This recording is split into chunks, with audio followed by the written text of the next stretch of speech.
Let's get the view from inside Congress now from someone who knows exactly what it's like to be targeted. In fact, there's been a major development in the case of a man who threatened him and his staff. Democratic Congressman Eric Swalwell of California.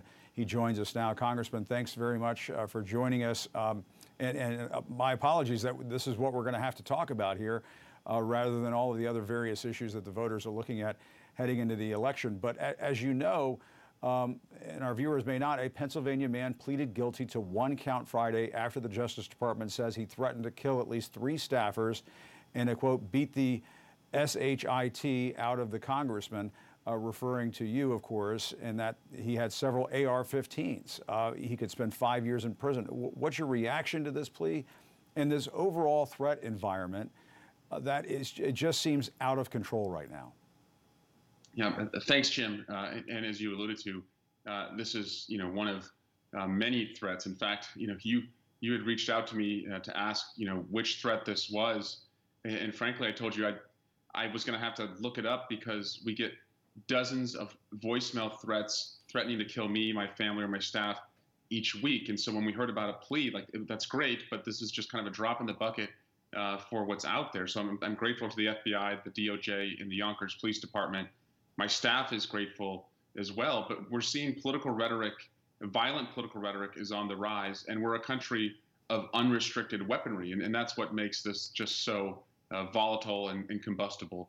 But Jim, what really frustrates me is that leadership lack of leadership has consequences, and inaction has consequences. And when I see my Republican colleagues fail to condemn the political violence that's out there, or in many ways, like Marjorie Taylor Greene and Lauren Boebert, glorify it, it inspires others, and it gives them a permissive lane or a green light, if you will, to believe that it's okay to do this. And what can be done about that? Well, certainly, funding the Department of Homeland Security and local law enforcement to protect, these critical, voter integrity sites. So make sure ballot box drop-off sites are protected, make sure that poll workers are protected, and make sure that we have the resources to protect, the staff and, our lawmakers. We tried to extend and increase funding for Capitol Police. We passed it in the House. The Senate did not pass it. And again, it was politicized. And so we have to, double down on the intelligence side of what we know, but also giving law enforcement the resources to make sure that our elections are always decided and not by violence, but by voting. And this is not your first experience with violent threats. I mean, you were just alluding to this a few moments ago and explaining that this is happening way too much. Let's play some audio of a threat you received from someone else last year. You people are a disgrace to God, our country, and our people. You're the enemies of the United States people. You atheist communists are the threat to our democracy, our Constitution, and our way of life. And I hope these foreign invaders you're letting in this country, I hope they chop you and your family up and feed them to their dogs, you pig. You And there's your free speech for today. From Trump Nation. Write it down, you little Trump Nation, baby. And Congressman, you and others get these violent, evil voicemails, and yet you keep doing the work that you do. But I have to wonder, when you look at you dissect what that person said in that voicemail, for example, referring to you as the enemy of the people. We've heard that kind of language used before. Talking about foreign invaders. We've heard that kind of language used before by the former president of the United States. How do you see the connection between the rhetoric that is used by people like Trump, Marjorie Taylor Greene, and the others, and these kinds of threats that are coming into your voicemail, coming into the voicemails of your colleagues? There's a straight line from what Donald Trump, Marjorie Taylor Greene, Lauren Boebert say and what we find on the Facebook, Instagram, Twitter feeds of the people making the threat. Jim, most Americans, if you don't work in politics, your Facebook page has pictures of your family, your favorite sports teams, maybe, hunting with your kids, your pets, the things you do in your life that you love and enjoy. But for these people that are making threats, their Facebook pages look exactly like Marjorie Taylor Greene's Facebook page or Donald Trump's Facebook page. And that's the problem, is that they adopt what they hear from leaders in the Republican Party.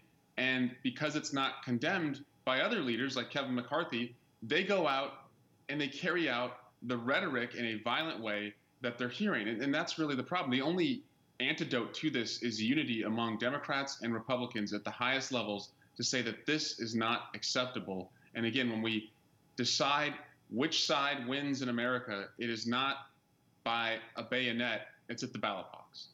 And your Republican colleague, Adam Kinzinger, told CNN on Friday that he went to the U.S. Capitol Police seeking more protection after he got a threat against his young child, and he was essentially told, get in line.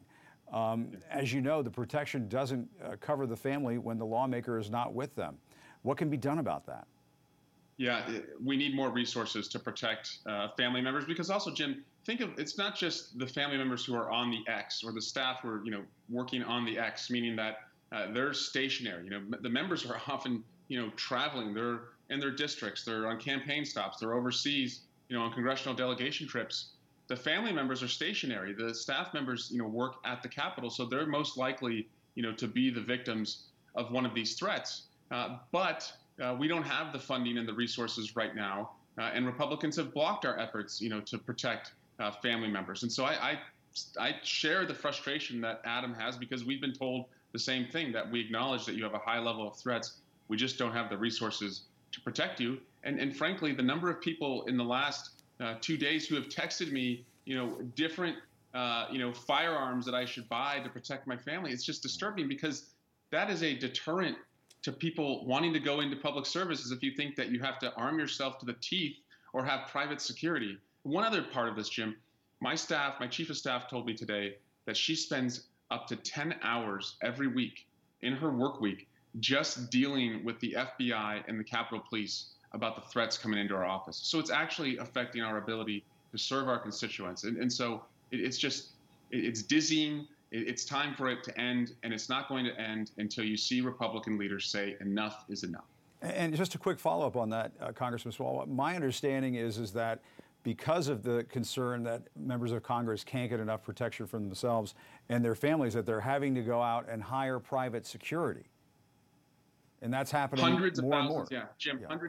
Hundreds of thousands of dollars is what we've had to spend out of our campaign fund, because the House won't cover security costs. And so again, your supporters are supporting your effort, to win your own election or help, others win elections. And instead, you're having to dip into that because the House won't pay for personal security. So again, it's almost as if you can threaten somebody, and then for them to protect themselves, it reduces their ability to make their case for their own reelection, because they're spending hundreds of thousands of dollars, just like Kinzinger, just like Liz Cheney and others have to do, for their own personal security.